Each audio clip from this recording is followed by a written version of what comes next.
Participating in the first kick of the game this evening, blindfolded, will be Mike Bruno, accompanied by his sight guide, Jim Irvin. Yeah, it'll be important for that, and we're looking forward to seeing a number of changes for the Hounds this evening due to a couple injuries. And first off, our deepest sympathies go to Riverhounds forward and league MVP Jose Angola to the loss of his father. So our deepest sympathies to that, and Jose will not be with us in the lineup, understandably, and certainly our prayers.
Now you can see that they're trying to push up and get a long ball into the box here and get things going. Yeah, Mike Seth wins that one for the Riverhounds, and a couple good battles there, but he picks up the foul against the battery.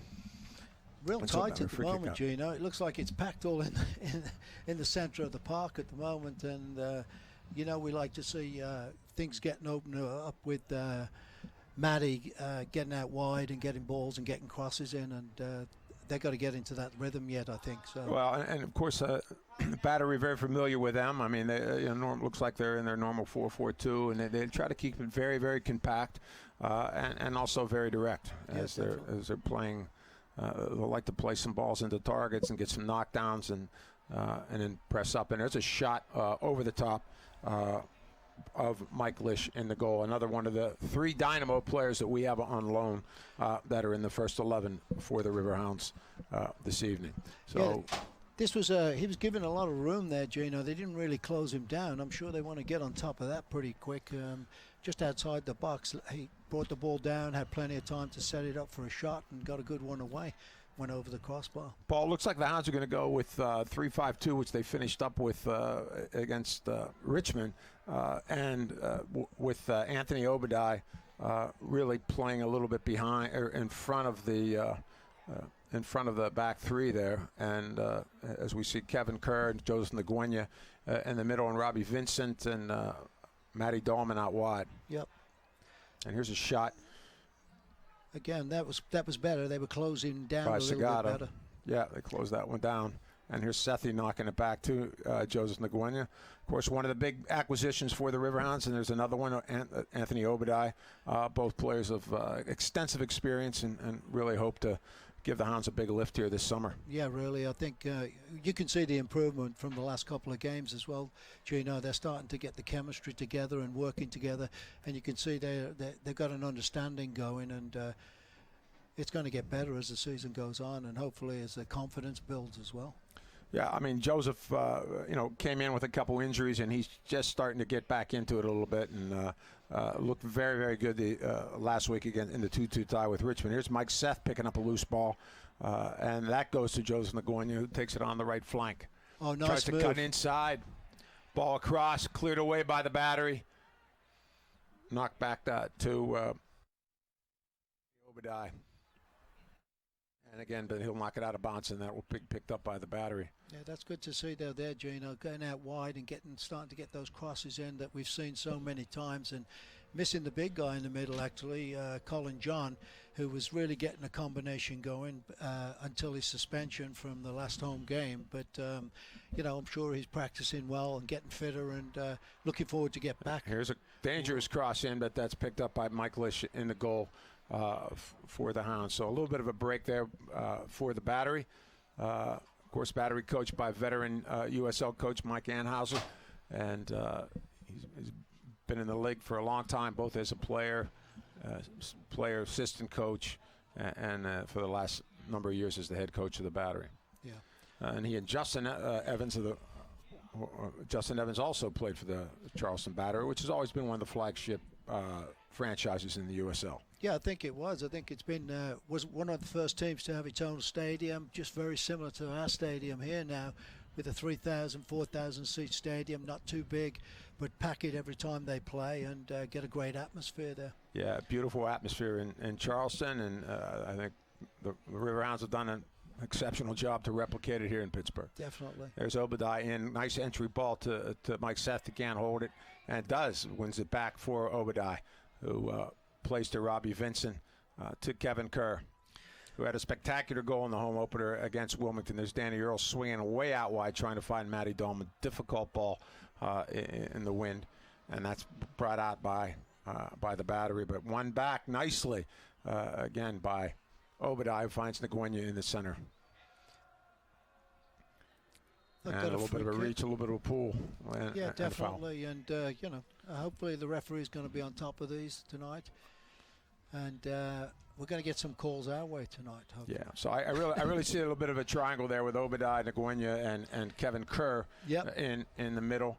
I would think Anthony will be the one that's going to hold it a little bit more. That's going to push Robbie Vincent, who's usually one in the center midfield, that pushes him out to the left side. Yeah. But Matty Dahlman will be in his comfortable spot on the right flank. Yeah, and Vincent, as we know, usually gets his ball on the right side, and when it's an opportunity as he's getting closed down, switches play, and that's a high ball being held up again in the wind, and we're going to have to do better than that, Paul. I mean, they're not going to be able to hit those lofted balls up there. And there's a solid ball. The flag stays down. Sagata, and won nicely there by Anthony Arenas for the Riverhounds. Yeah, that was a good breakaway. We've got to be careful because, like you say, everything in the air is just getting held up, and they got some big guys at the back, and it's not going to be a problem for defenders to win those kind of balls. So maybe we should do some small combinations around the top of the box and 1-2s, and try and get in there with some quick opportunities to get a shot off. Yeah, Joseph Nguyen, wisely, takes it and knocks it back to Anthony Arenas, and the Riverhounds just trying to establish a little bit of tempo, a little bit of rhythm. And as we said, playing a little bit more through the midfield, which we know that's what Coach Evans would want. Yeah, definitely. With his team. And there's a ball over to Robbie Vincent. Kept it low as well. Didn't need to knock it in the air. Yeah, which back is to good. Obadiah. He's going to try to swing it over to Dahlman. We know he's dead. And there's some numbers in the box, cleared away by the Charleston battery. And there's Salgado again. Well fought back. And Obadiah's going to be called for the foul. Salgado wants a card from behind, but I don't think so. That was just a little bit of a... I thought he did well to get back and win the ball. Yeah, he won a piece of the ball. I mean, it was nothing, there was plenty of guys behind. I don't see anything intentional there for a caution, for a booking. I think it's good to just see him chasing back like that too, Gino, not just standing there and hoping somebody else is going to do it. That's great when you see players around you working hard to win the ball back for you. So free kick by the battery. They're going to serve that in. That's going to be a nice, smooth pickup, clean pickup from Mike Lynch. Lish in the goal for the Hounds. He'll deal with that one, no problem. And looks to where he's going to distribute. He's going to go to Mike Green on the right side, and Green is going to knock it back again. And the Hounds are going to try to play, get a little rhythm. But Lish is going to knock this way up, try to find Mike Seth up top. He wins the flick, but that will go back to Cooper in the goal for the battery. Battery with the wind right now, and if they play it right, they can get some good breakaways here, but they're knocking a little bit too long, and it's no problem for the goalkeeper to come out and just pick these up. Yeah, you can see the corner flags that are blowing. I mean, directly right in the face of the Hounds. So that's one of the reasons why they're going to have to keep it firmly on the ground. Definitely. And the battery will probably try to take advantage of this win and be a little bit more direct. And there's a free kick I think it's that will be taken by Quentin Griffith for the battery. And Quentin Griffith, one of a number of acquisitions for the battery, and he was with Antigua last year, I believe. And so they've had a number of new faces, a couple new, a couple veteran players in there. Colin Falvey's one of them that we've seen. Zach Prince and a number of others that are on their roster. But like a lot of teams, they're always looking to pick up some new players, and the battery have their own MLS affiliations too. Definitely, yeah. I mean, that's what's great anymore, Gino, as we were talking about last week, and having these affiliations, how great it is for the players playing in the USL, having these guys come down and play with them, just to see what their standards like and what they've got to bring. Close one across, cleared away at the last second. Robbie Vincent almost came all the way across from the left flank, Paul, to get that one with again a little bit of magic there by Matty Dahlman trying to sneak some stuff in, and Mike Seth doing well also up in the box. I think that's what we've got to do, Gino, in there, and small, sharp, quick 1-2s, overlapping runs, and get some chances like that. I thought he was unlucky there. He should have got it in, actually. Almost had one. Defender did well to get his foot around it. And we're seeing a lot of mobility, Paul, from our midfield too. I mean, the Gwen is now out. Joseph is out left on the left side where Vincent was. Vincent's dropped into the middle. Kevin Kerr's. So great look by Vincent again, close to Mike Seth. Just a little bit. I think pace or so off. Huh? Yeah, Mike took his eye off the ball for a minute. He was looking to whether he was offside or not, and then he broke out and didn't realise the ball was being passed, and didn't. By the time he checked it out, it was too late. It had gone too far. But that's what they got to get, these combinations, So we'll see.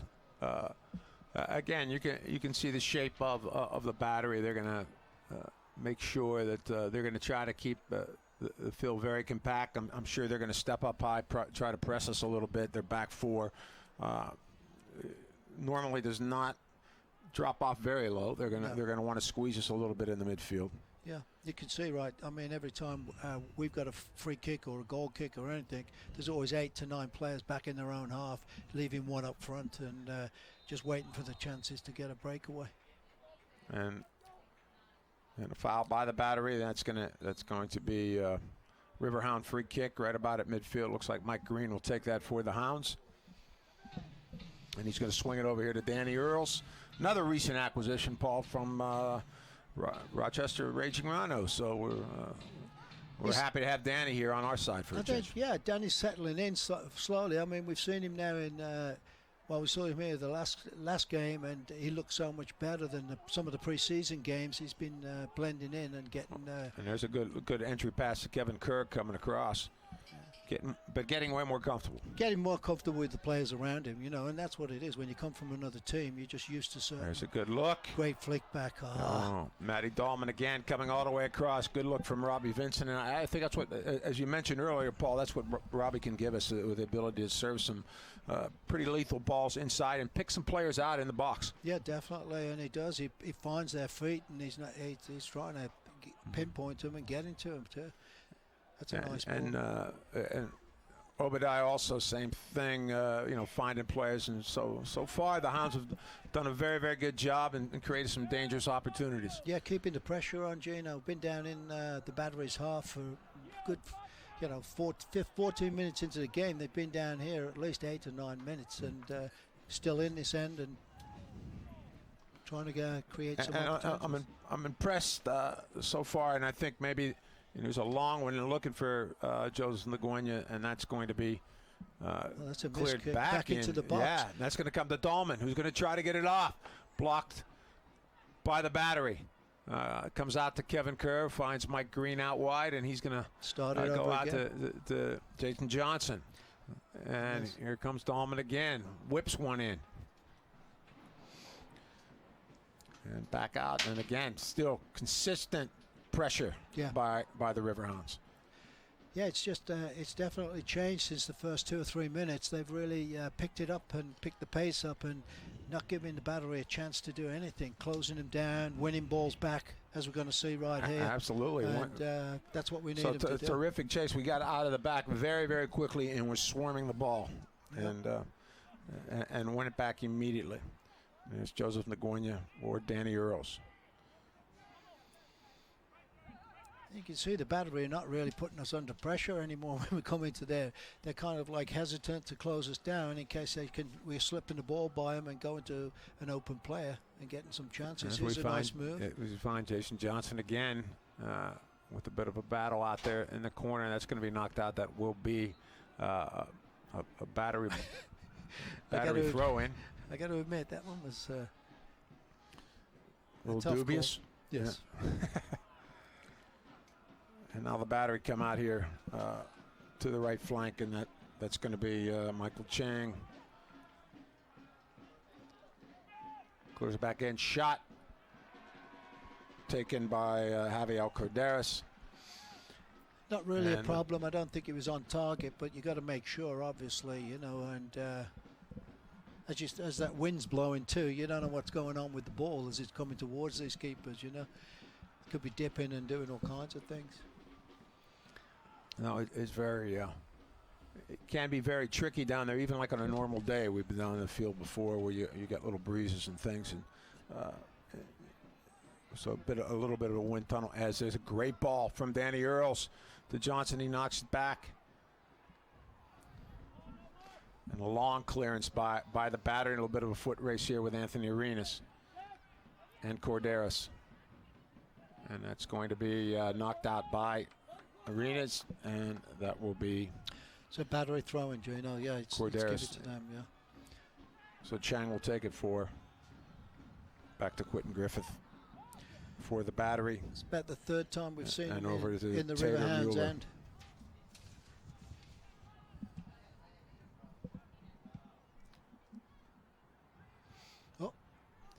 Miscommunication there. I thought it was going to give it us back again. Would give the Riverhounds the ball back, but again giving it away with that wind factor, trying to chip it over, and the wind catches it and it goes a lot quicker than they anticipated. So far we're seeing the Battery just pretty content to be a little bit direct and knock it up and try to squeeze us in the midfield and maybe keep us in their end. But the Riverhounds, you can see the wind blowing on the players' uniforms, so it is a bit brisk. Bit brisk and bit sketchy. Like ways they're going to go and how they're going to deal with that. But again, I think as long as we're playing smart balls like this on the ground and keeping it moving, developing a little bit of rhythm and trying to play through the midfield, it's not going to be a problem for the Riverhounds.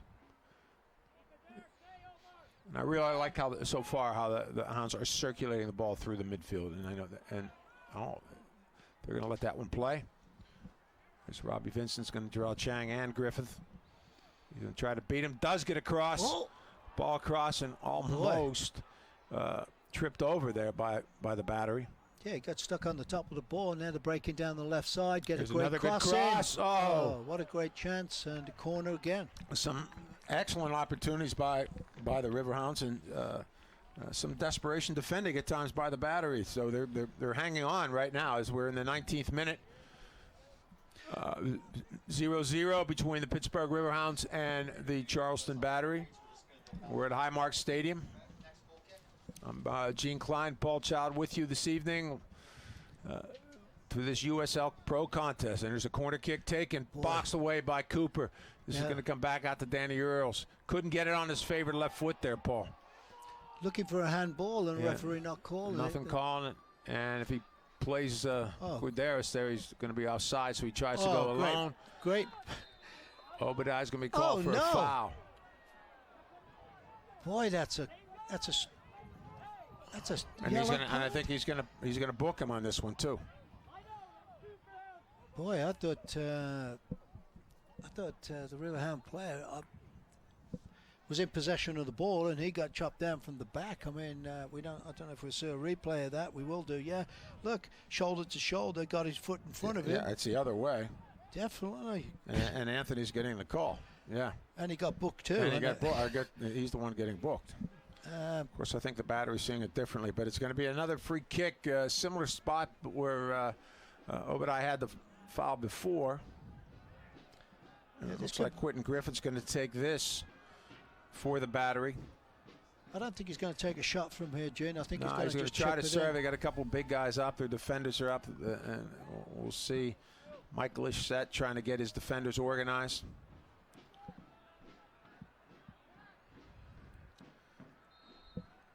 Looks like that ball, and he is going to take a shot, Paul. He went for it. And I can understand it when you got the wind with you, Gino. If you can keep it down and get it to go over the wall. And the other thing you can see too, the players are looking back and they're looking right into the sun. Exactly. So not a bad opportunity for the battery, but easily covered by Mike Lish. Here we see it again, just over top. But I think Mike Lish had it covered for the Riverhounds. In the 21st minute, that's about the second shot I think that the battery's only had. Yeah. So it just shows you the possession time and the penetration the Riverhounds are getting, and we've been down the other end of the field most of the game. So here's Danny Earls trying to work it through. That's going to be stopped by Chang for the battery. Earls with a throw in and looking for some movement by the forwards. So Seth doing very well, Michael Seth, but then he lost it again, but we win it back again. So here comes the switch. There you go. There's the long ball that we've seen an awful lot over from Vincent to Dahlman. Great little battle over there on the left side. Matty Dahlman keeps chasing, and the foul's going to be on Mike Seth. Yeah, it was a clip just after he knocked the ball. He didn't really need to. I think we'd have got possession of the ball. Yeah, Jared. Quick one taken. And we've won the ball back for again. And then there's one.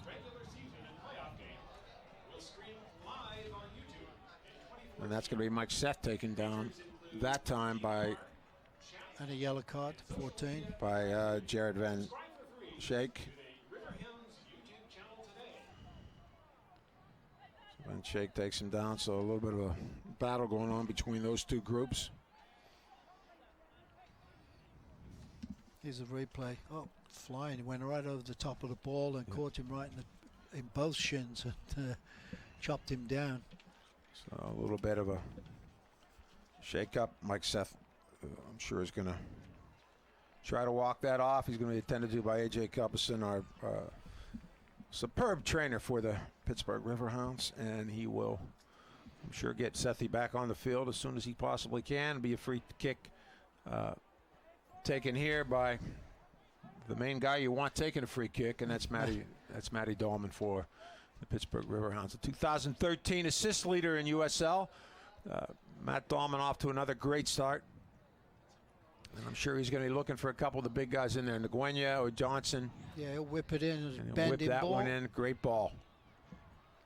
Again, they got some big lads at the back too, you know, so it's hard to, you know, you got to kind of like time your running and get in the right spot at the right time. But Matty does such a good job of hitting those really hard, and they're bending, so it's tough for the goalkeeper to come out or the defenders to win. He has that little extra on it that takes it a different level, doesn't he? A little bit bend it like Beckham, I suppose. Yeah. Puts and he can put it on with pace. He can take some weight off the ball. It's a terrific player. Yeah. And that's cleared out by the battery. Quick little throw in for the Hounds on the, as you see, the Joseph coming all the way over there to get on the end of that and lost it. Oh, well won there. It's just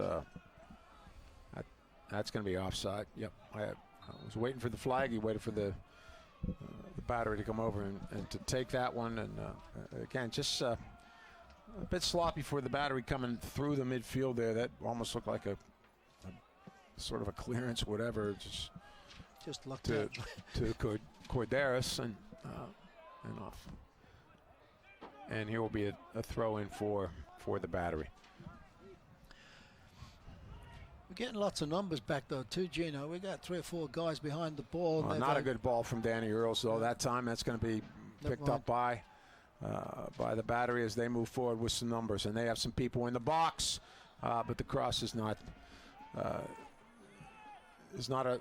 did not find a battery player, and Mike Lish will take care of it easily for the Riverhounds. So here's Dahlman now on the left side, trying to find a little bit more of the ball. Yeah, it's a shame we don't get the right fullback pushing up there. We got a lot of I space think, on the we right see side. Greeny going out there, and now Kevin Kerr finds him on that side. So they heard you, and they switched the play. They switched the play, and looking for him, but one thing that has always impressed me with the battery, always, they'll stick with a solid 4-4-2, but it's always very well organized, and they shift very well, north, south, east, west. They stay connected and they maintain their shape. Yeah, they make it very difficult. They're very good defensively. So. And there's a bit of a hopeful one by Joseph. Maybe he thought the wind was going to bring that one in, but I think he was dreaming. Yeah.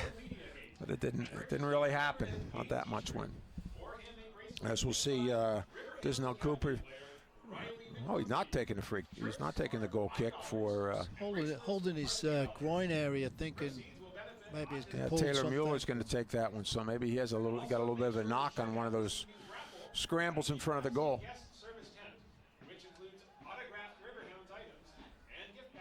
Oh, here's a good switch, taken care of nicely by Danny Earls. Very nice. Great balance for him as a defender. Arena and Greeny had a pull over, and he picked off that cross. There goes Joseph. 1-on-1, 2-on-1. Nice ball back. Looking for a switch. Look at Vincent. He's going to have a go. Cooper's going to handle that one. So quick little counter for the Riverhound. Quentin Griffin. Again, the long one to Corderas, but. Paul, one of the things that I'm seeing from our backs, especially with Anthony Arena, is they've read that very well. They know that long ball is coming, and if it's unpressured, they're dropping off nicely and waiting for those little flicks, and they haven't troubled them at all. Yeah, definitely, and there's always someone behind the last player as well, like covering just in case it does go over because of the wind, and having really no problem with those long balls going in there at all. Yeah, and the other thing with 3 in the back, we're still, we see Danny Earls on the ball, and there goes Mike Green if Kevin can find him. Did well. But Dahlman does. we're having no trouble, playing out of the back, and also the Riverhounds are not hesitant to push those guys forward. It's nice to see, Jono, the way we're switching the ball, too. We're switching There's a great little touch by Vincent. That's out of bounds, I think. I thought it was. Yeah, the flag is up on the far side. So but as I was just saying, we're doing some great stuff. We switch it from left to right and then get the battery to all shift over, and then it comes back over to the left side where the space is all left. And that's what we're trying to do, wear them down and create that one opening where you can get somebody to break through like that and get across it. Well, you really, with the five in the midfield, all those five are very, very confident. They're very composed, and they're doing a great job circulating the ball. Yep. And as a result, we're doing a good job maintaining possession. So here's a good ball in by Chang. A second ball over. Whoa, and great recovery by Mike Green. And that will be off the battery. And it'll be a goal kick for Mike Lish for the Hounds. We're in the 29th minute, 0-0, Riverhounds and the Charleston Battery. Welcome to Highmark Stadium in Pittsburgh. Nice, clear, but very windy Saturday evening here in downtown Pittsburgh, as you can. And there's Danny Earls knocked down, but well done by Anthony Obadiah. Just, provide the cover there, and he was right there, even though Earls was knocked down. Obadiah was right there to pick up the loose ball. Exactly. They seem to be covering really well for each other. There's a little ball that they might get on the end of. Boy. And there's a big clearance that is going to stay in bounds. Yeah.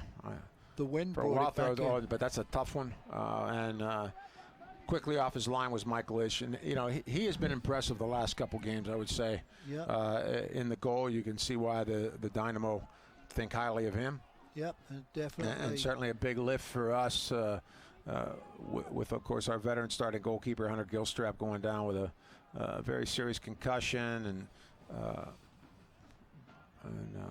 broken bone in his face. So we're hoping to get Hunter back pretty soon. I know he's been starting to train, but... yeah, you got to be careful with that too. I think he's got a broken cheekbone or something like that. So obviously for a goalkeeper, you're going to get hit a lot, and got to be careful and come back only when you're ready to come back. So I'm sure he's looking forward to coming back, and hopefully he will be soon. Well, he's such a competitor, Hunter Gilstrap. I'm sure that he will want to get back in as soon as he possibly can. But Lish is doing a great job, and before him we had Hunter's backup for the past 2 seasons, Greg Bloom, step in and do a terrific job also. And there's Robbie Vincent tracking all the way back with Chang, who was pushing forward a little bit from the right midfield. Wind holding it up. Got to be a foul on Joseph. Yeah, pushing the back, but the wind again called the ball back toward. He was looking to head it on, and came bounced and went back behind him. Definitely a big factor. So hopefully. But in any game, you get used to these conditions, and then you start using it to your advantage. So hopefully we will be doing that. Well, I would have to think with the players we have out who like to play and like to play, quick short stuff and are composed with it in the midfield.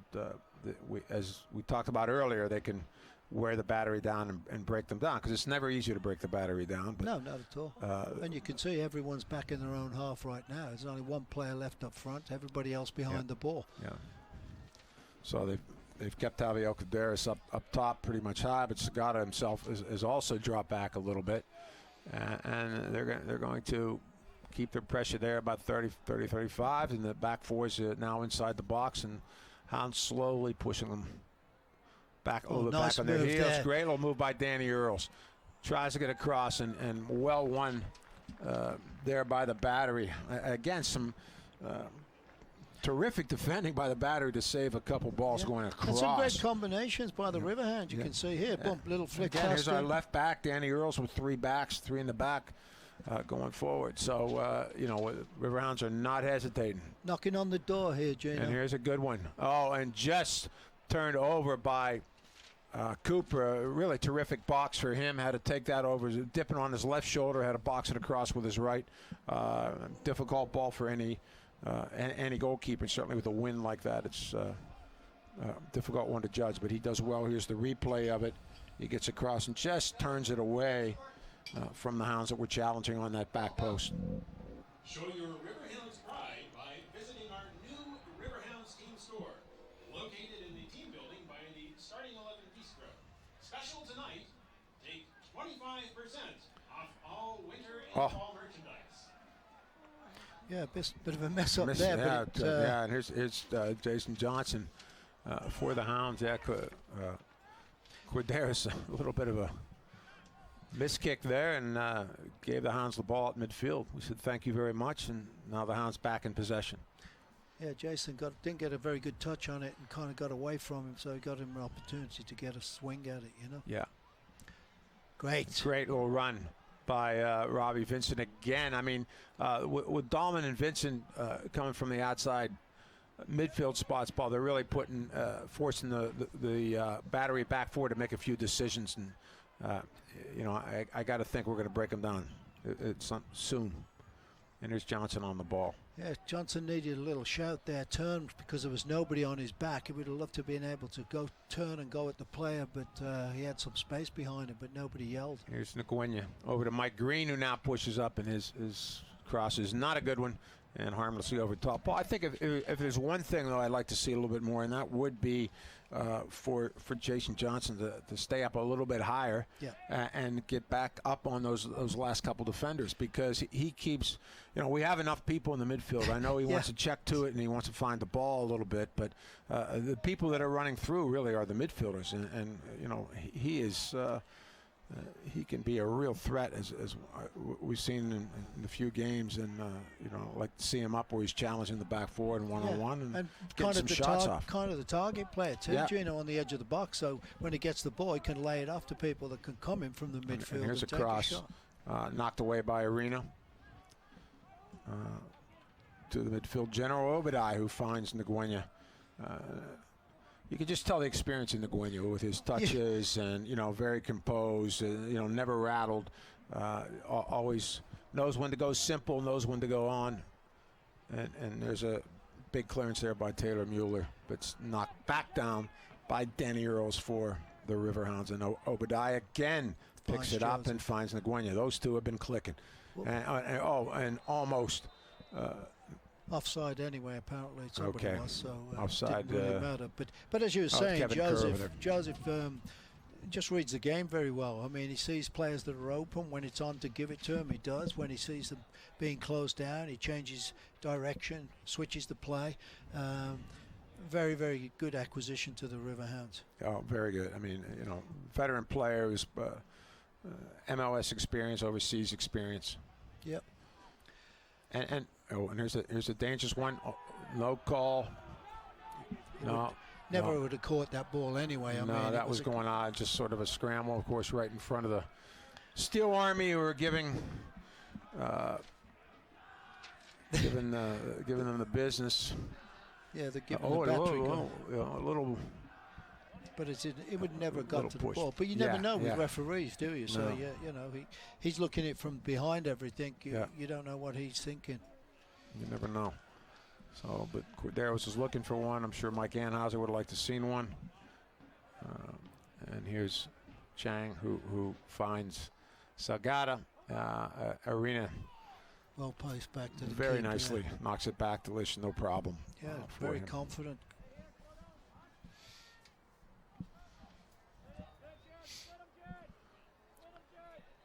I'm sure Jason would like, or Justin would really like to see a goal before the end of the half, and we've been putting enough pressure on. You think we could get a chance here and get one? And the battery's starting to pick it up here a little bit the last 5 or 10 minutes, Paul, pushing some numbers forward, getting a little bit more confident themselves on the ball, maintain a little bit of possession as we enter the 38th minute. 0-0, Riverhounds and the Charleston Battery, Highmark Stadium in Pittsburgh, Pennsylvania. You know what though, Gene? I think that's good that they're starting to get into the Riverhounds end, because that's when we get to, they're getting the players pushed up, and then we can get some counter attacks and maybe get some opportunities. Yeah, if the game gets a little stretched out, I think that favors the Hounds. Yeah, definitely, because like you say, they've been so compact back there, it's hard to break them down. So this way, when they come into our end and get a chance or an opportunity, and then we break it down, and then transition, we can go quickly and get some opportunities. There's Danny Earls finds Robbie Vincent, knocks it down. Chang chasing for the battery, cleared away there by Taylor Mueller. And nice little touch Van there. Schaik, excuse me, not Mueller. Oh, McGuenya keeps it. Great little touch to Dahlman, whips it in, cleared away. I believe that was by Chang for the battery. unlucky there, Gina. Great ball, because we weren't staggered though. We had the three forwards all going in the same line at the same time, and that's where you've got to have one going there, one to the penalty spot, one a little bit further out. So if somebody doesn't get the perfect cross in, somebody's going to get on the end of it. Somebody's going to fill that space, and again, we've got two new guys that are in there that probably are still working on those kind of things in practice and trying to read each other and where each other are going. Yeah. So there's nice a ball cross. served in. Tries to find Nguyen. That's going to be a knockdown to Vincent. He looks over. He finds Kevin Kerr. He's going to go for it. He can hit it. Yeah. Now tries to play Jason Johnson, and that's going to go out for a goal kick for the Battery. So far, there have been some moments I would have to say the Riverhounds have had the better chances, but the Battery, because of their direct play, I mean, we have to be aware they have. We're going through in the back. They're trying to push those two strikers to have a 2v3 situation there. We're controlling the midfield a little bit because we have a little bit of a numerical advantage with that. But with that numerical advantage in the midfield, that has to be an offside. The flag goes up on their side here, and. I had my hand up already, yeah, Gino, yeah, as you could see before, because we've still got this column in the middle of our viewing section that makes it very difficult for both of us to see both ends of the field. Yeah. So. And here's Michaelish on the kick. He's going to serve a long one up. Tries to find Johnson or Seth, cleared away by the Battery. Big high clearance. Riverhounds winning it back, looking for a little through ball, little combination Here's here. Mike Seth loses it, wins it back, and that's going to go over and cleared away by the Battery, and that's going to be a long one into Corderas, but he's going to lose it again. Arena picks that one up, finds Vincent at the midfield. A little bit lucky there, Gino. Nice little cut back there by Nguyen, who's going to. Can he find Dahlman? He does. Dahlman, good nice quick serve. Cleared away. And Chang will come out with it for the Battery to Corderas. Tries to split two defenders. And they're going to call foul. We were a little bit lucky on that last Daniel. play too, Gino. I mean, it was a real timed run, and the wind took the ball that just a little bit further, got it over the head of the Riverhounds. And I think it was number 16 of the Battery. Yeah, Corderas. Yeah. Corderas just couldn't get it under control because it could have been really Cordovas, dangerous. I apologize, not Corderas, Cordovas. Apologize to him. And here comes out with Mike Green.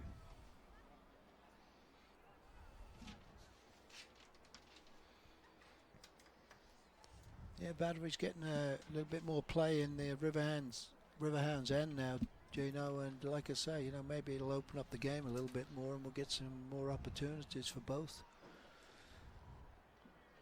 There's Cordovas with it, trying to hold on to it, but that's going to be knocked away. It's like Sagata wins it for the Battery over to Chang. He's going to be picked up by Robbie Vincent. He'll knock it out, and that's going to be a Riverhound throw-in. Yeah, it hit the back of his heel on the way out, so.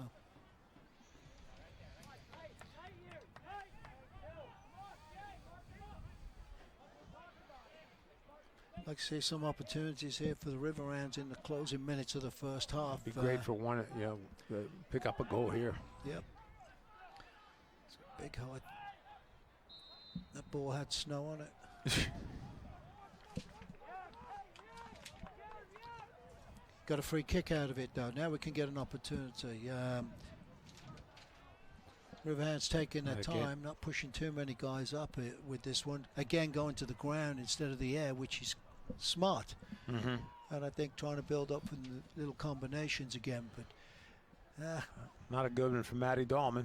you very rarely say that. Yeah. But, it was a bad We'll one. say it, but you know, here come the battery on the counter. Yep. Oh, Boy, no foul. And he got away with that one. I think this guy went down pretty hard. I don't know whether he got hooked.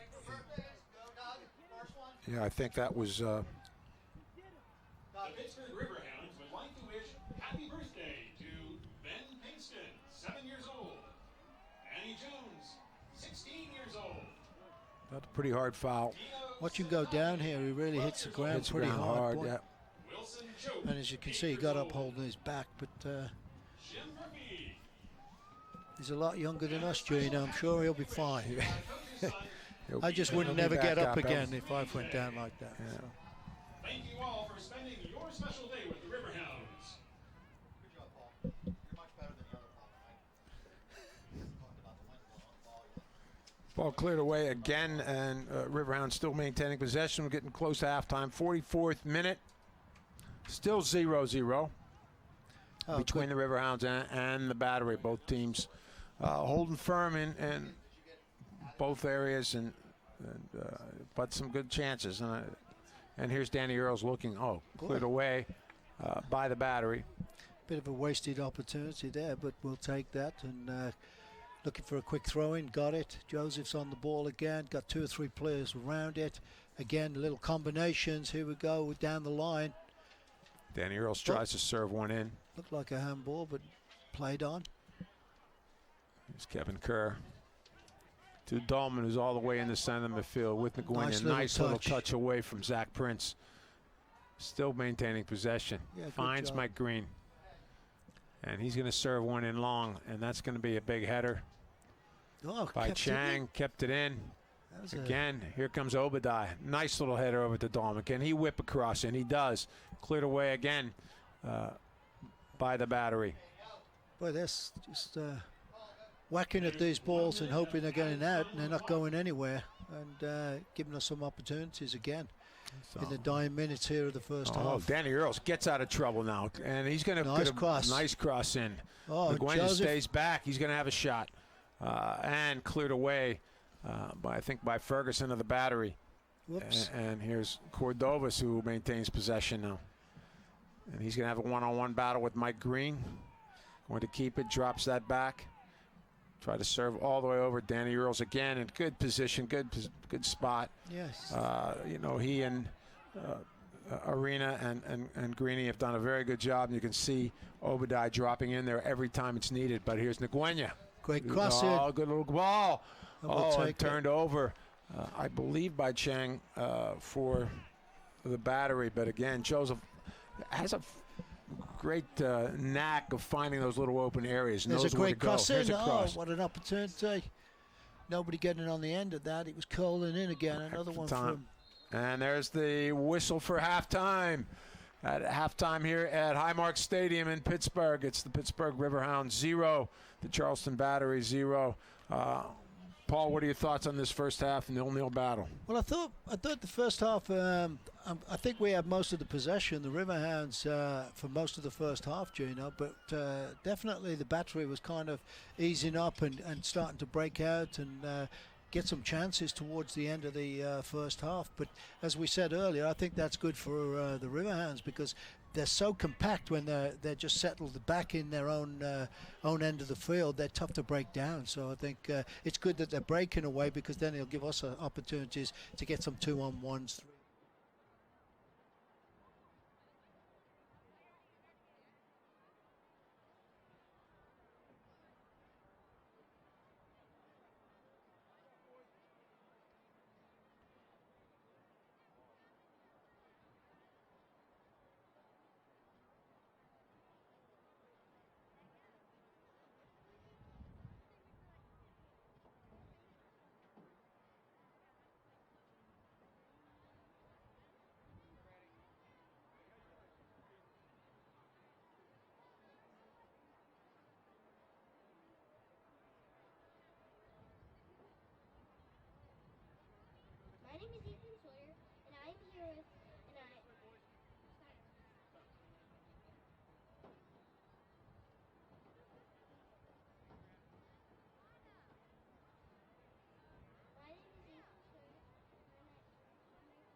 27 years old. How old are you? 7. I mean 8. Almost 8 or 7? 8. 8? Almost 9. Where are you? No. Where are you born? I was born in Croatia. You know where Croatia is? Yes. Where's Croatia? Well, I know it's a different country. It is a different country. Different continent, too. Nico, if you had one wish, what would that wish be? To play for the Croatian national team. Why? Because they're an awesome team, and it's my country, and it would mean a lot to me to represent my country. Did your parents move here, or did they stay in Italy? Everybody's back home, just by myself. Okay. Nico, if you had a $1 million bonus price and you had to spend it in the weekend, what would you spend?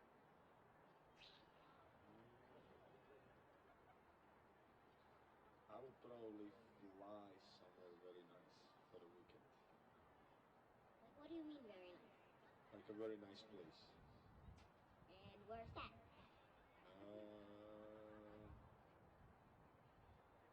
I don't know, somewhere tropical, warm, sunny, beach. Are you talking about Hawaii? Yeah, could be Hawaii. If you bought another pet, what would it be? German Shepherd, another dog. Why German Shepherd? Don't they watch sheep? They do watch sheep, but they will watch me too. Why would you? Somebody to watch me. Why would you want that? Because I need somebody to watch me 24/7. I'm a crazy kid. Are you saying you're immature? I'm not immature. I'm mature, but I'm crazy. Why are you? Why are you crazy? That guy. I just do things that I like. Maybe you're half and half. Maybe I am half and half. You're right.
are $3.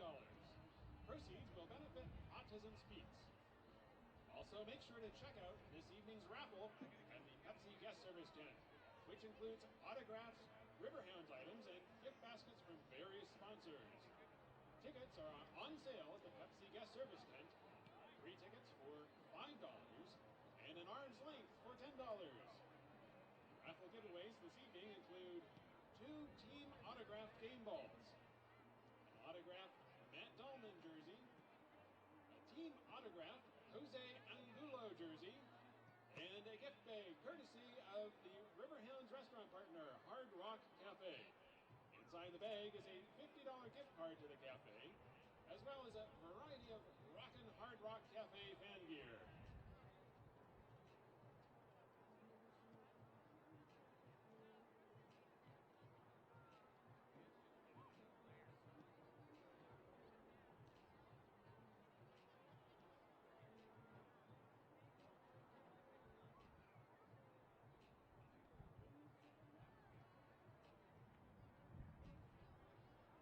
Nestled in the hills of the Laurel Highlands is the Highlands Hospital Center for Autism, a specialized school program for children with autism.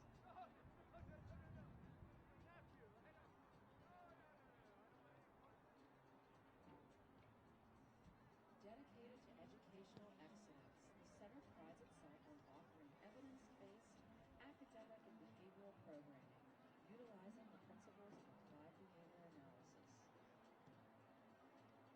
Established in consultation with Cleveland Clinic Autism Development Solutions, the Highlands Hospital Center for Autism offers state-of-the-art services. We are currently accepting applications for students as our program expands. For more information, visit highlandshospital.org. Highlands Hospital, evolving care for life.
With number 1 Cochrane's clear-cut pricing, the reasons to choose the number 1 team in automotive retail are clearer than ever. Visit number 1 Cochrane Hyundai for hassle-free pricing on all models, including the new fuel-efficient Elantra. Plus, all offers are backed by their best price guarantee.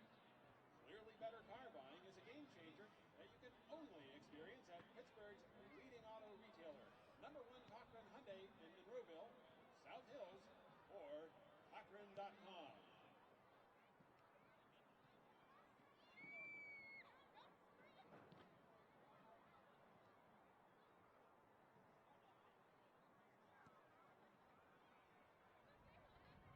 DoubleTree by Hilton Pittsburgh Green Tree, the official host hotel of the Pittsburgh Riverhounds, recently underwent a $20 million transformation to exceed your every expectation. Pittsburgh's all-new meeting destination of choice offers more than 40,000 square feet of flexible space with a fresh atmosphere, a wealth of meeting amenities, and abundant catering options to ensure your every event is a huge success.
Riverhounds and the Charleston Battery. Paul, what do you see for the second half? What's it look like? Well, I'm sure that we got the win this half too. It's still blowing pretty good, Gino. I'm sure we'd like to get some opportunities for even with some long-range shots and creating some chances now and start putting some pressure back on the Battery, because obviously I know that Justin would really like to get this game under his belt for sure as a win. Yeah, both teams, as we mentioned, are looking to pick up their first win of the USL Pro season. The Battery, the Riverhounds, and the Harrisburg City Islanders are so far winless. Those are three franchises I don't expect to be winless for very long. They're all, three of the more well-respected and formidable franchises in the league. And, a win for the Battery or the Riverhounds will immediately catapult them back up into the middle of the standings. So it's still very, very early in the year. The Riverhounds on the season at 0-2-2. The Battery have 1 loss and 3 ties. So both of them coming in, or the Battery with 3 points then, and the Riverhounds with 2. And at this point, they're chasing the Orlando City, the perennial front runner, who are at the top of the league at 3 wins, 0 losses and 2 ties with 11 points. And they're tied with one of the new teams in the league, and that's the LA Galaxy 2, which again, as we have talked about, one of the really intriguing changes that is coming on with these great affiliations with Major League Soccer. No, it's great, Gino. I mean, we know when we were involved in '99 when it began, there was a couple of teams affiliated, but now it seems that, what's nice is, I mean, they're bringing those younger players and playing for those MLS teams in a reserve kind of team situation and playing in the USL, which is only going to promote the game and promote the players and push them to become better players. Yeah, I mean, I think MLS has seen that it's just as easy for their reserve teams to play in USL Pro than it is for them to have their own reserve league, and that's why you have the Galaxy in this league. And the Galaxy, of course, is coached by Kurt Analfo, who spent time in MLS as a head coach, was one of Bruce Arena's assistants in the World Cup. So a lot of changes for the better in what looks like a very competitive USL Pro season as the Battery start coming through with Omar Salgado and pushing up with Kel Chang. So I don't see any changes for either side for the Battery or for the Riverhounds. Riverhounds in a 3-5-2 system. The Battery with a 4-4-2. Battery in red, Hounds nice in blue. ball. Nice little ball from Matty Dahlman and Joseph Nguyen. Battery Drops closing it them back. down Good pretty serve. All the way over. Looks for Mike Seth, who's up top. That ball's knocked back to Robbie Vincent. Can he have a go? Nice Now he little finds punch. Kevin Kerr, who wants a shot. Oh, what a great shot. Good shot and save by Desnell Cooper, and he smothers the rebound as we see the replay again. Nice little touch and great strike by Kevin Kerr, who had a brilliant half volley in the home opener against the Wilmington Hammerheads. No, that was a great shot too. And keeper did very, very well. And this is what we've got to do more of in this end of the field with the wind with you as well, Gino. That's what we were talking about at the start. So as we said, both teams looking for a goal here and also looking for their first win of the season. The Hounds, of course, are excited because we're on. This is the first of a 3-game homestand, and there's a long one in to Mikey Seth. So I'm sure Coach Justin Evans is glad to be off the road and looking forward to 2 more at home after this one. As we see the Battery trying to win through it. Oh, here's nice Matty little touch. Dahlman. Oh, just high over top.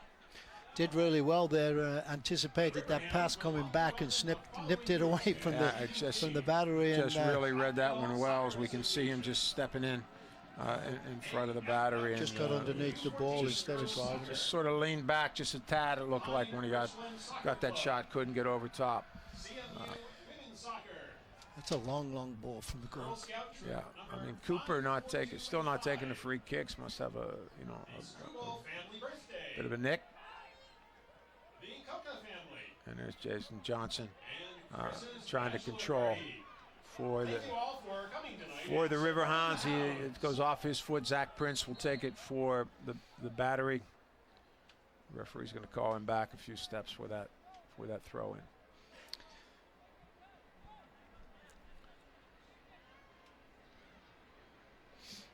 So there's John Wilson will take it for the battery. Closing him down pretty close and Knocks not it giving back him to much Sanyang chance. and again Sagata taken away by Johnson, but recovered by Sagata. Nice little ball in, but good cover, and the flag goes up on the far side for offsides.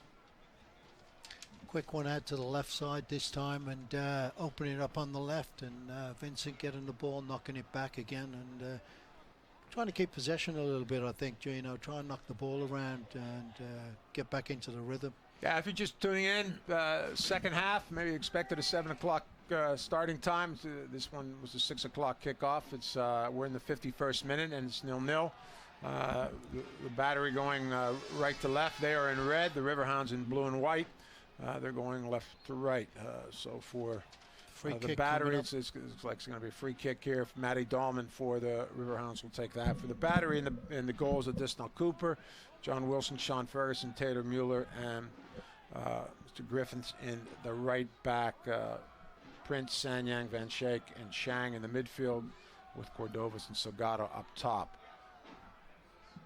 I'll give you the Riverhound lineup here in a second as Matty Dahlman whips one in, and that's going to be cleared away by the battery. The Riverhounds going with a 3-5-2 as Coach Justin Evans has made that adjustment a couple games ago. Yeah, And there's a long one in that Anthony Obadiah deals with. Good shot and blocked by Matty Dahlman. Wilson's going to try to look. Boy, here. there's some open players out battery there on the have right two side. players out there, Paul. And here they're looking for a shot, and that will go harmlessly over for a goal kick. For the Hounds, it's going to be Anthony Arena in the center with Mike Green on the right. Danny Earls on the left. He has moved back from midfield spot to that left back, but of course he's played there plenty of times throughout his career. And then Anthony Obadiah, Kevin Kerr, Joseph Nguyen will be in the center midfield with Robbie Vincent and Matty Dahlman wide. And Mike Seth, who has just flicked that one on to Jason Johnson, try to find him. They will be the two front runners for the Pittsburgh Riverhounds. Very first half, very cagey. Riverhounds dominating possession, but the battery came on strong the last 10 minutes or so. Paul, yeah, so it looks like we're looking for probably a little bit more even half this yeah, one, that's a nice through ball there, and he's looking for a nice there's cross. A good, and well taken. Well taken by Mike Lish, the Houston Dynamo loanee. He read that really well, Gino. He saw it happening and was off his line very quickly. So and got to try to just read find it some well. people over as the battery was flying in for that one. I think he was, so Sagata trying to find Sanyang, I think, was running in for the battery. And there's Van Schaik. First half stats. Really Not a handball. I thought that would be a handball there, but look at it. him playing wide open. Dangerous as Shang tries to get one off. Taken away by Matty Dahlman. What's he calling? A little bit embellishment on Zach Prince. Yeah. Bit of a dive. Yeah, looking for a penalty kick, and referee not liking that, and did not like that one. Yellow card. You know, it's something we haven't seen very often.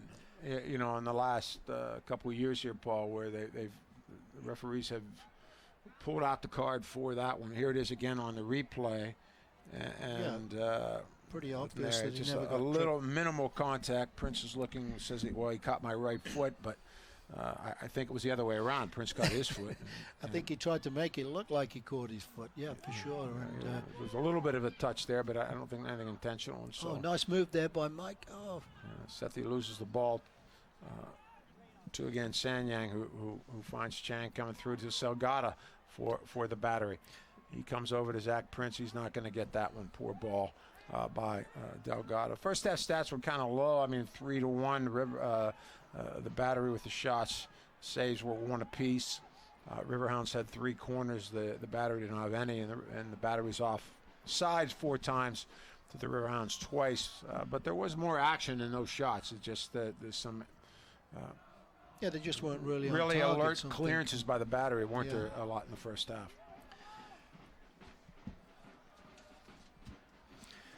That's starting to knock it, trying to keep possession a little bit here. I think I would imagine Justin wants them to start knocking it around, keeping it, and creating some chance. I noticed a couple of times though when the Battery do break out, Gino, they've been getting some opportunities, some free players there where we have 3 against 3 and players aren't picking up the open players, you know. And, so that one's knocked out of bounds by Mike Seth. Battery throw in. Salgado can't control that one. Too Dolman, too Nice. Seth. He knocks it out.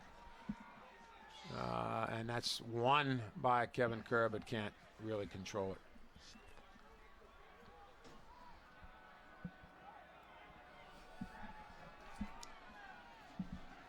So here it is, goal kick for the Battery. As we're seeing Wheeler taking that one. there's an opportunity Wheeler there. taking that Vince. one for the Battery instead of the goalkeeper. Here comes Vincent forward for the Hounds. Oh, he did. Tries to find Nguyen. Number 23's battling for it. Sanyang wins that one. But the Riverhounds are going to maintain possession in their half of the field. Danny Earls knocked out by, I believe that was Griffith out wide. Looking for the switch here again, Gino. Vincent looking, playing it from around the back a little bit, and Kerr looking for nice open play on the on the left side, and again coming with a switch of play and getting a shot Kerr's off. going to have one. Yeah, Kerr knows he can hit him. We've seen him score one already this season, and he's got the wind behind his back, and I'm sure he's feeling confident that he can get one in there. So it looks like first substitution. Salgado coming off for in the 57th minute. And that's going to be Andre Lewis coming on for the Battery. Looks like they'll try to maybe push Cordovas up with Lewis maybe a little bit underneath him, Paul. Yep. And so a little bit of different look for the Battery. Lewis, not the big, large target player that Salgado was, but I'm sure he's going to bring some fresh legs, and he's going to legs be and some quick, fresh I'm wheels, sure, a little bit quicker, and maybe try to stretch the Riverhounds a little bit with some speed. Yep. That's a long ball out to the left, and well taken intercepted. by Michael Green to Van Schaik. Lewis's first touch. Mike Lish is going to come off and pick that one up. Was very quick to read those through balls. Has done very well with everything he's handled so far tonight. Yeah, he's acting like a sweeper actually as a goalkeeper, but he's definitely really coming off his line when he needs to and reading the situation and doing a good job at it.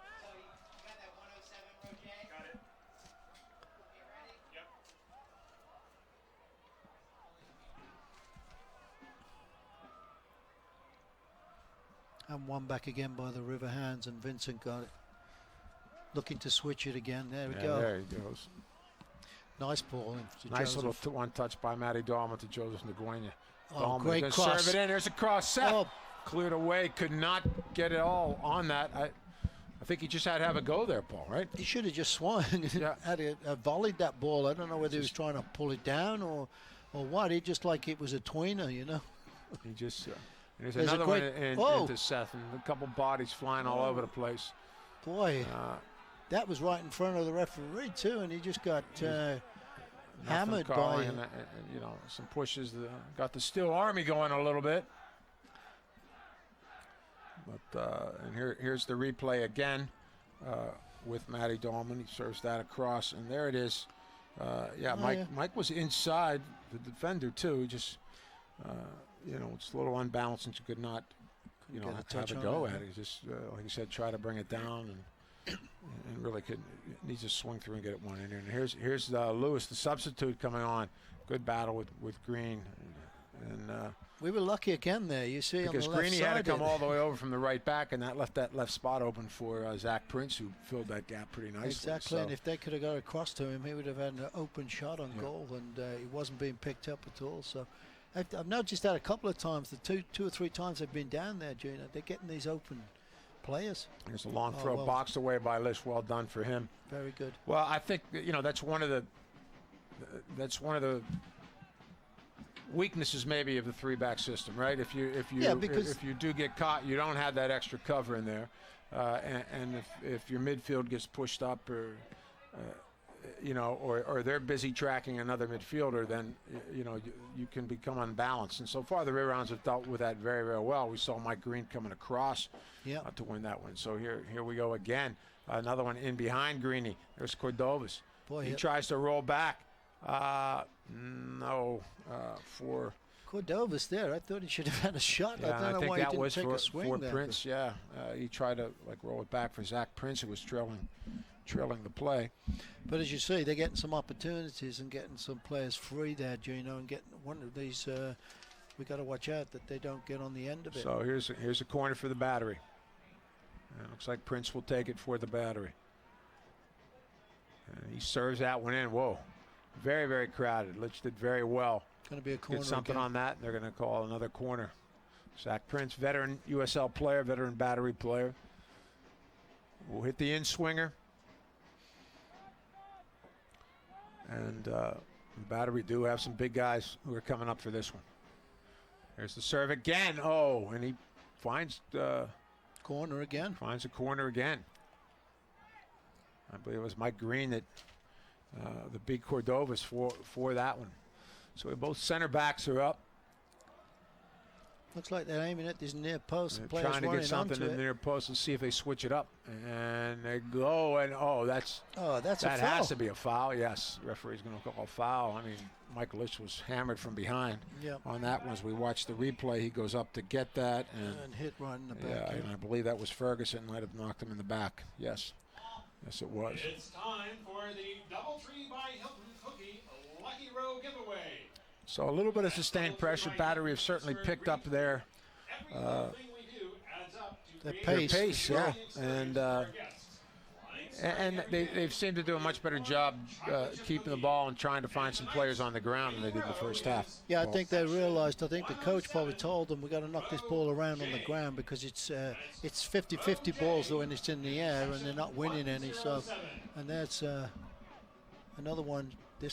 That was pretty wild. Yeah, that was just a hopeless ball into the middle. I don't know what Prince was thinking with that one. We've tried to clear it and didn't judge it correctly, or what? Yeah, just a wishful thinking ball, or just miskicked it, actually, I think.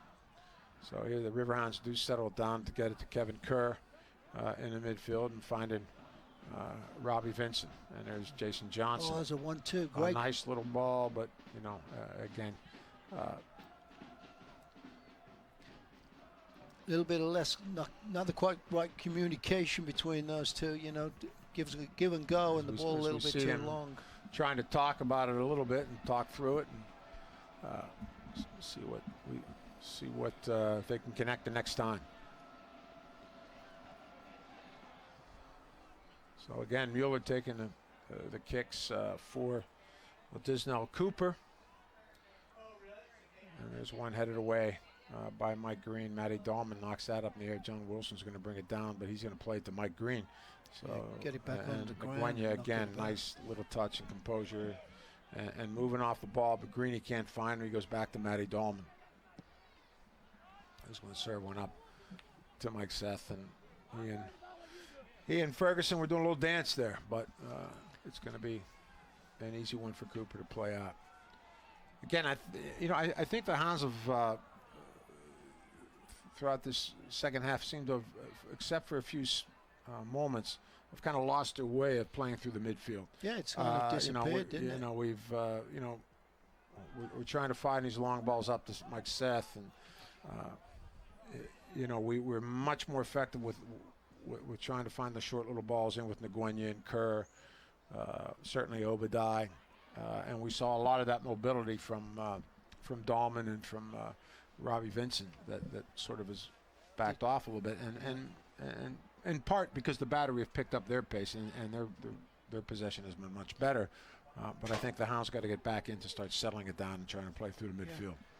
And Ingwe is not involved as much as he was in the first half too. You know, they were finding him all the time, and you know, he might be being closed down a little bit more, having somebody picking him up. And here's a dangerous situation on the wing, but broken well up. done by Anthony Arena. Plays it long. Well, I still think the other one too. Jason Johnson's all the way back tracking into the box, and you certainly appreciate his effort and intensity, but we need him up high, and we need him to start stretching the back four a little bit. I think that he's a quick enough player, dynamic enough player that he can give Mueller or Ferguson a little bit of trouble up there. So we need him to start battling up front. He likes to come underneath a little bit and try to find that ball.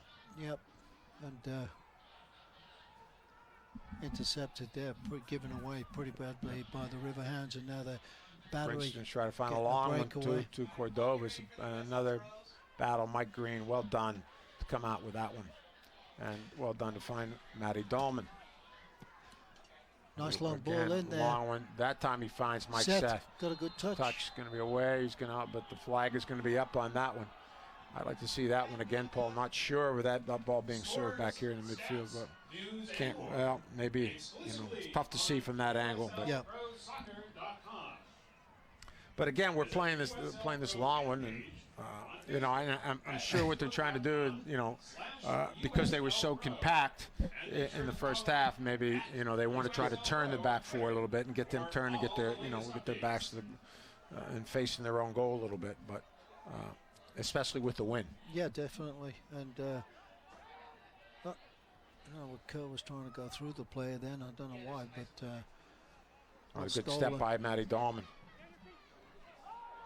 And foul by Lewis sends Dahlman under the table. That has to be a card. Seth is.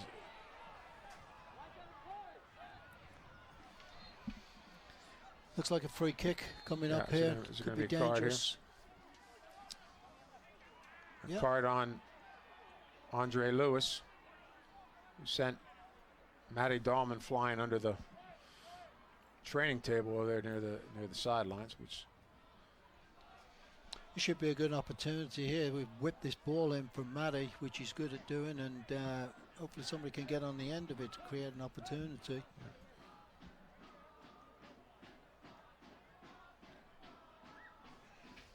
You're watching the Pittsburgh Riverhounds and Charleston Battery, watching USL Pro on YouTube. Every USL Pro regular season and playoff game will stream live on YouTube in 2014. Features include DVR, chat, and social media interactivity. Subscribe for free to the Riverhounds YouTube channel today. As we see Matt Dahlman taking the kick.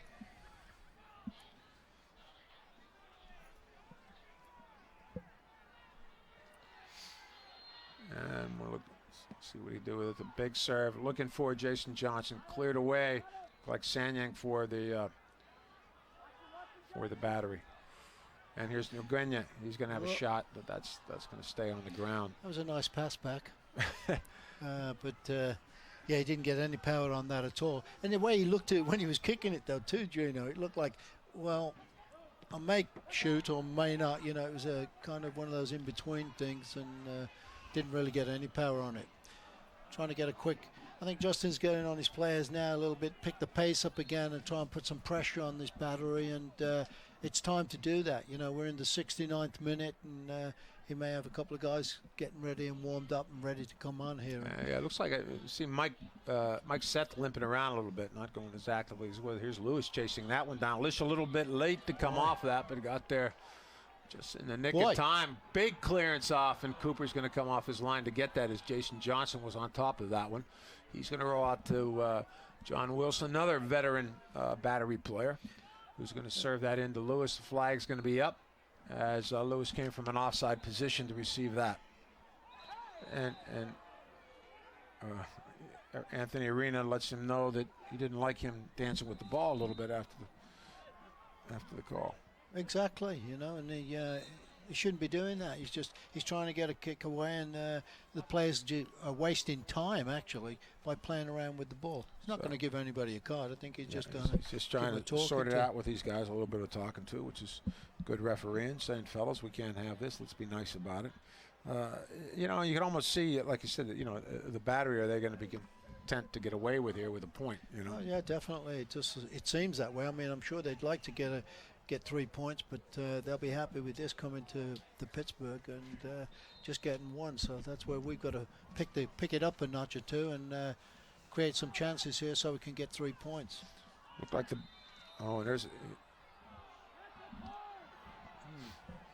here's a foul.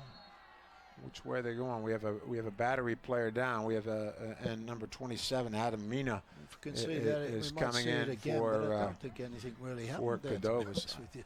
Yeah. I thought Mike Seth kind of got out of the way of it. Coming off the field for Yeah, I mean, really nothing much happened. So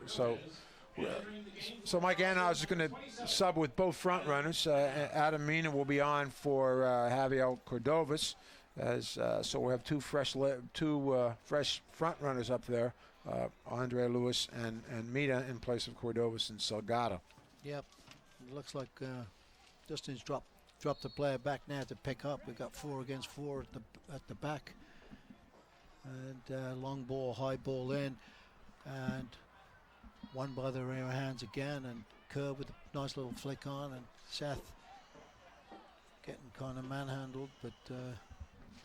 And there's Jose Nguyen to Robbie Vincent, who likes to cut in. He's going to have a go. Good shot. Cooper does well with that one.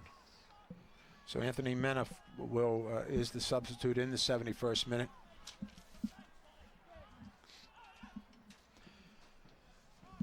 Given away again by the Battery. Not looking. Ferguson giving that away. Here's Jason Johnson. Can he make something happen? Can he have a shot? Oh, just wide outside the post. I thought that Terrific effort for Jason Johnson. That's what we'd like to see a little bit more from him. Definitely. Doing some things like that, huh? Yeah, nice move, and they created half a step and took it. Well struck. Get back to One post bounce. a couple of feet. I mean, Cooper had full stretch on that particular shot by Jason Johnson. I'd love to see him get one through. 72nd minute. 0-0 between the Battery and the Riverhounds at Highmark Stadium in Pittsburgh, Pennsylvania. Here's Matt Dahlman for the Pittsburgh He's still wide here, Riverhounds, left, right. trying to cut in. Nicked away by Zach Prince, and here come the Battery. John Wilson tries to find the substitute Mena, but it's picked off by Mike Green to Anthony Obadiah. To Kevin Kerr for the Hounds. Great ball That's in what we need. to Nguyen, who always is finding that space. And here he goes. Wilson trying to track back. Little cut back. And here I believe is a foul on Nguyen, who's not happy with that. I didn't even think it. I don't know what happened there. I didn't see it, so maybe we get a shot at it. I don't know. Joseph not very happy with the call. With that particular call. Here it is. Looked like it was pretty harmless. He was just there. I mean, I think John Wilson reached back with his left foot to try to clear. Joseph ran into him, but there was contact and a foul. So Battery making another substitution. Entering the game for the Charleston Battery, number 20, Justin Portillo, and for the exiting Michael Chang, number 12.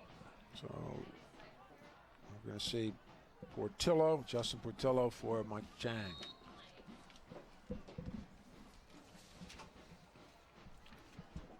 Long one up by the Battery. Well, one there. Oh, given away again. Zach Prince, nice little flip to Wilson, but that's going to be taken care of. And here comes Anthony Arena to Mike Green. Chested down from Johnson to Seth, but can't pick that up. And here comes Portillo, the substitute. But he's going to lose that one and picked up by Danny Earls. Robbie Vincent going to find Seth. Oh, not a good touch there from Seth. And here's Zach Prince trying to find a streaking Andre Lewis. Yeah, the Hounds had plenty of bodies behind the ball too. We had 4 or 5 players with the battery only having two offensive players there, so broke it up pretty well, Gino, and they seem to have packed it in again. You know, they have, and the Riverhound midfield has become a little stagnant, I think. And they need to have a little bit more energy and a little bit more movement. The only one I see finding some decent spaces in the Guenya is who goes all over the field looking for different pockets to, find the ball. Find some space to get the ball, but you can see the forwards are stagnant too. Our forwards are standing still and not making runs and showing for the ball. Jason Johnson came all the way back that time. There's Mike Seth and Johnson getting forward and cleared off by Sean Ferguson off his foot. A battery player down there, and nobody realized it. I thought they would have cleared it out of bounds. Yeah, that looks like Amadou Sanyang for that one. So you're watching USL Pro. Please take a look online at uslprosoccer.com for scores, stats, news, and more, exclusively on uslprosoccer.com. And also visit the USL Pro fan page on Facebook at facebook.com/USL and make sure to follow at USL Pro on Twitter for all the latest updates. And we're also sponsored by Nike, is a proud sponsor of USL Pro. Follow at Nike Soccer on Twitter for all the latest Nike Soccer information. As we're attending to Amadou Sanyang. We hope he's okay. Can really see exactly what that injury was, but they're out there talking to him, and it looks like the battery might be making another substitution.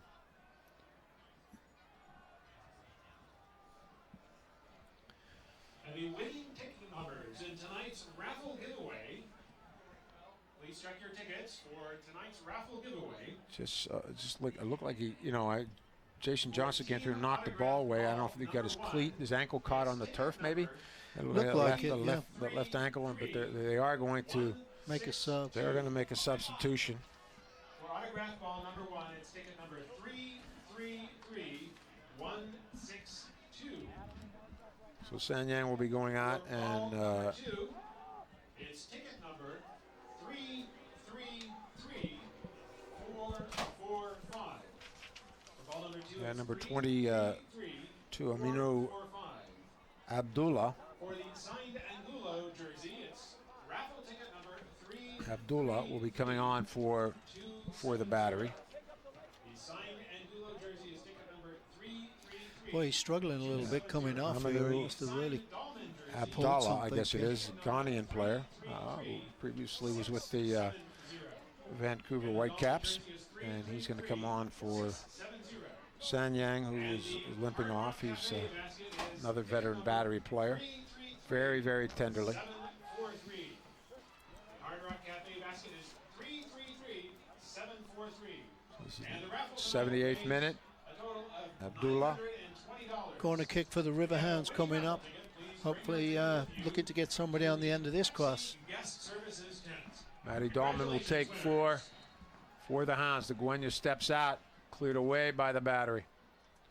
Cleared away by Lewis. Vincent will touch to Danny Earls. He's going to try to put it back in. Mike Seth battles but loses the battle. But Vincent wins that. And will come out.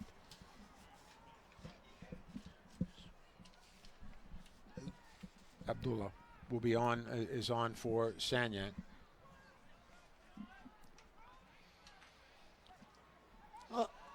Boy, can't give balls away like that. Now it's a breakaway for the battery. Got a lot of blue shirts back there, though, Gino. And now going down the right side.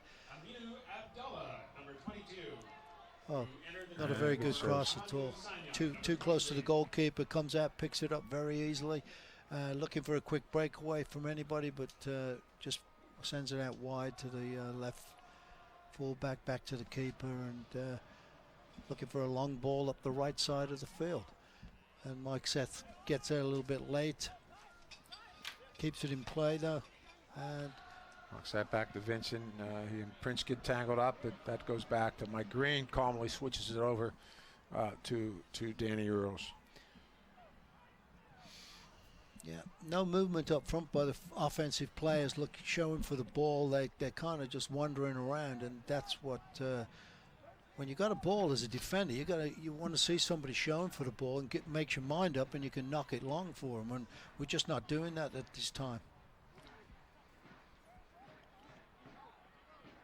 And the battery doing a good job of keeping us in our end of the field too. Trying to pressure us a little bit more at midfield than maybe they did prior to this. Yeah,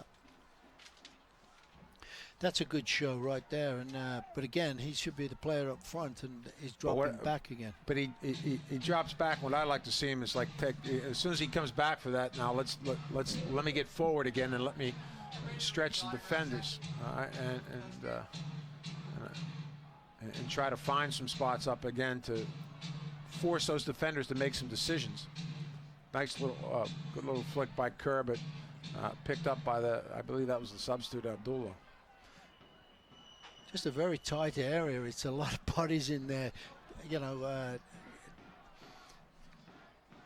really compact, and give it away again. And we've the battery's breaking away, looking for a ball over the top, but picked off again by the Riverhounds. Yeah, and start over Arena's going again. to find Earls, and we'll restart it with Mike Lish in the goal.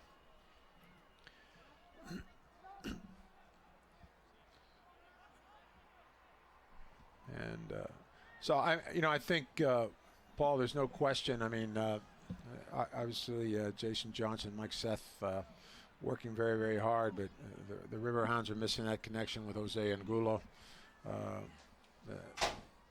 Johnny Artiega, veteran players. And there's up front. Colin John too. And love to see. We can't wait to see the return of Colin John and what those guys can do up front. And they certainly need the time to work in. Just unfortunate suspension for Colin Johns, especially now with the loss of Jose for a couple games. So yeah, sure. Long ball over the top of Seth. He's injured too. He's cramping, injured. I mean, there's some guys running down. I haven't seen Justin look towards the bench. towards the bench. Players, I know. I think Sethy's been struggling for a while. He really doesn't have any forwards to go to. There's Jason Johnson stretching chasing all the way back to the end line. Yeah, playing left fullback at the moment. Playing left back, I mean, which is admirable, but we need him up high to get a goal. I mean, really we have, Brian Salazar is a midfielder, Alfonso Montagavan, another midfielder that possibly could go up top, unless we threw a couple defenders up there. But we could. Yourself though, Gino, defenders like to be pushed up sometimes because when they get up there, they don't think of nothing. They're not supposed to. Well, we could put a couple defenders up there and be a wrecking ball. Exactly, and maybe something could come from it because definitely need something going on. Yeah. Whoops! Oh. He just got hammered, didn't he? Yeah, John. Foul, and I don't know. I think I see a card coming out of the pocket, or no? I do not. That's a whistle. So Obadiah goes down. Mike Green starts it too quickly for the referee. Yeah, we're in the 83rd, 84th minute. If you're going to make any subs, you'd think you'd do it now, but didn't look like Justin look into anybody on the who are warming up at the other end of the field here. They just looks like he's going to stick with this with this 11, just looking at what possible moves you have to get some fresh legs in, and maybe throw up Joseph up a little bit higher, by bringing in a midfield player. Yeah, Joseph playing up right now, but and he's been finding a lot of space. Robbie Vincent loses that one.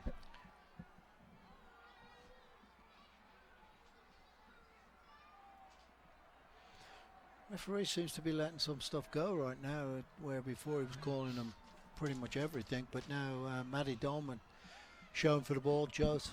Not a good touch from Matthew, But now he can get on the end. But Wilson not a good touch also, and that's going to be cleared out by the battery. Quick throw in, Kerr with the I think ball. it was Ferguson to that. Kevin Kerr. Hounds sustained a little sustained pressure here for the Hounds, but not a good entry ball by Michael Green. Not really. Needed to get that up and then over. Shake comes out with that one for the battery. Here's Matty Dolman. Oh my God, the ball girl was on the field. I thought he was going to pass it to her actually because she was in a good position, but she had a she- ball already, so she didn't. I don't know. Did they put the flag off for offsides for her? You know. I don't know. The referee didn't do anything. I mean, what could he do? She was on there trying to get the ball. She'd miscontrolled it when they switched balls on her. So, as I say, I thought Matty was looking to give her the pass, but Thank goodness she had a green penny on. Otherwise, the Hounds might have been carded for too many men on the field. You know. yeah. One of those exciting things that happen in a game, Jim. Yeah, there you go. You never know. Starting the 86th minute, 0-0 between the Hounds and the battery. And really this second half, Paul, is kind of settled down. Not most of the chances in the first half, not a lot of great opportunities for either side. No, really.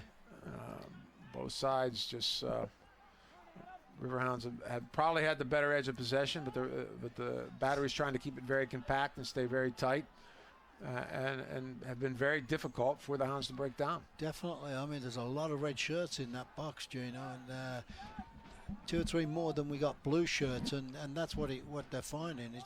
It's tough to get them, break them down. Well, yeah, and you know what, they want to sit back, and then they substituted 2 front runners, and I'm sure they're hoping that all they need is that one little counterattack possibility. Sit back, stay tight, stay compact, and see if they can nick one out with a steal, with a counterattack. Yeah, definitely. Because the Hounds have been very patient in pushing things forward, but all it takes is one little breakdown, which you hope won't happen. Yeah. And Obadiah gets out of trouble there very nicely. Nice and ball finds through. a good ball to Nguyen. Oh, there's an And Jason Johnson, can he get it out of his feet? He cannot. He tried to pull it back, could not. Dolman cross in. Oh, Griffin. Oh, I thought he was a little bit late on that ball, but he comes through and he boxes and gets the ball and gets Mike Seth too. Yeah, he just got hammered, Mike Seth, by the goalkeeper, and there's the he ball. didn't even knew it was he coming. Came through. He just judges in, and boom, he just gets that fist. You can see he's leading with his arm, so that's how he got Mike Seth. He's a little bit late with that.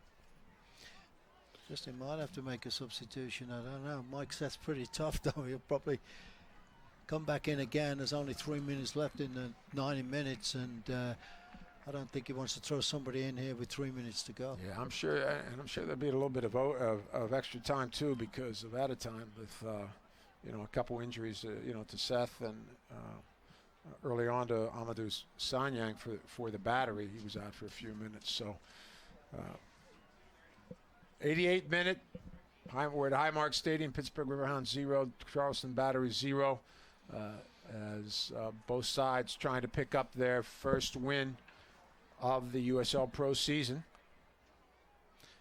Nice sportsman play here. As the battery are going to knock that back to Anthony Arena for the Hounds, and he's going to switch it over to Danny Earls, and the Hounds will probe that left flank and try to come out that way. I think we've been missing a little bit on these corner kicks and free kicks into the box. Marshall, who usually is always there's a good little ball. Here's Robbie Vincent.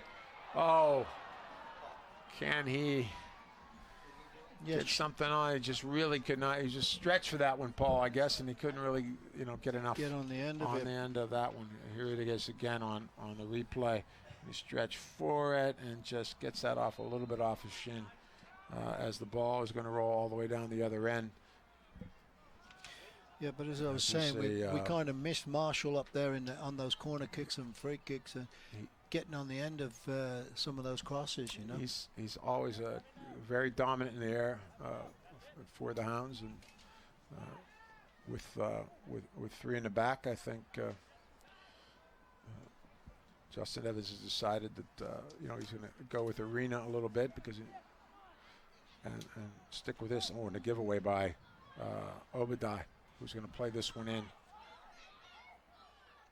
to well cleared out by Arena. to the substitute. I think it was Mena for the batter they were trying to find. And here's Dahlman, Zach Prince back with him, and Mike Green switches the point of attack all the way over to the left flank to Danny Earls, to Obadiah, and the knockdown by the battery, who again do very well of keeping everything in front of them, Paul. They really, I mean, it seemed like at the beginning of the first half we tried to turn them with some long balls. You know, they dropped off, didn't work, you know, we're struggling really to break them down. Ferguson and Mueller have been stalwarts there. It's the two twin towers there at center back, and they've been difficult to get anything over top of them. Exactly. 4 minutes at a time. Has indicated there will be 4 minutes of added time. Well, it's time here, Gino, for somebody to get a chance on goal. And then And here comes Robbie Vincent, and he's going to be worked off the ball by Quentin Griffiths over there on the right, at the right back, fullback spot.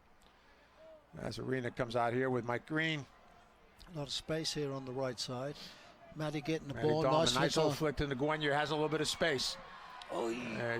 Touches a little bit ahead, and he's shouldered off by Sean Ferguson for the batter. That one just got a little bit away. I thought he had a little bit of space, Paul. Thought maybe he could do something with that one. I think he should try to knock it across first time, but you know, there's a nasty spin on the ball, and we're probably not going to see it again. Oh, we are, yes. Yeah, there it is Ball here. spun up. That's where I Yeah. thought he was going to hit it first time, but the ball was spinning pretty good. And when it hits this artificial turf, it just picks up speed as well. So only a few minutes left. We're in added time. And 0-0 between the battery and the Pittsburgh Riverhounds. The battery tried to get the. Oh, Zach Prince loses that, wins it back. He's going to be called for the foul. And the Hounds will take that one with Dahlman. probably a last chance, last 1 or 2 chances, because time's kept on the field here. We don't see the 4 minutes, so last chance into the box here. Won by the battery and back at. And there's a long one by Danny Earls, hits the support beam for the net. It was he had a vision. Yeah. And, saw one. We saw one from about that distance today in the Swansea Villa game. Yeah, we did. The goalkeeper caught off his line and way out. And John Boshelvey for Swansea beat our American goalkeeper Brad Guzan. Unfortunately for him, but it wasn't his fault. Bad giveaway at midfield. And here's Mena for the battery. Well defended there. Well defended. Matty Dahlman. It's a corner kick for the battery. And they're going to bring up their 2 big guys, Mueller and Ferguson. Oh, yeah, definitely in the last few minutes of the game here. Paul, the last couple times they've gone to the near post and tried to drive one in there. We'll see. We have Obadiah zone in that area. Now they're going to go back far, knock one back, but another corner on the other side for the battery. And this player wide, Justin just telling somebody there's somebody wide open here at the far post. Oh, not a good serve for the battery. Can the Riverhounds break? No, that's going to be cleared up in the air for the battery. But here we're going to win it with dangerous one here. Here's Mena, the sub. Oh, good save. Well done by Mike Lish. And battery. Oh, great opportunity here for Joseph. By Joseph Nguyen. Oh, he nice. wins that one. Von Shake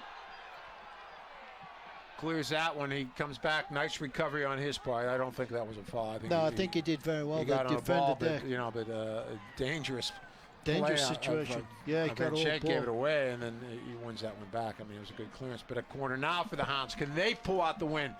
Deep into added time. Here's Dahlman on the corner. Oh, there's Jason John's shot. Oh, saved by There. Cooper off the post. Couple good opportunities there. Boy, And there's the final whistle. Here we're seeing that one comes out of there. And shot deflection. Yeah, Cooper comes flying over. And that was Arena who almost had that shot. yeah, shame he couldn't get a clear shot on goal, Gino. He obviously hit the defender got in there and got a block on it. But take the point, I suppose, and look forward to it. We got a couple more games at home, and Stay after the game for a 20-minute autograph session on the field. what a great. Hard-fought battle, Paul.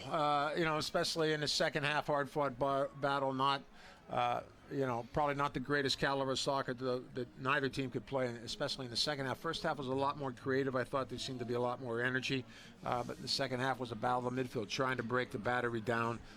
Who stayed very organized, very compact. Kept everything in front of them. Did a terrific job of that way. Obviously